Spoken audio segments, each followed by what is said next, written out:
Everyone, today we'll talk about how to fix or how to solve the problem of 3D app. You will click on settings.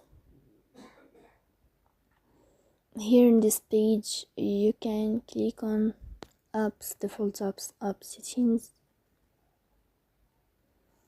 On above you can search about the application of 3D and you will enter. Here in this page you can click on apps. In this page you can click on first stop and you can click OK.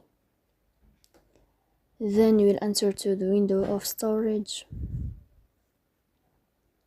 Here you can click on clear cache. In the end you can turn off your Wi-Fi and you can turn on your Wi-Fi again to fix that problem. So please don't forget to support us by like and subscribe. See you next time.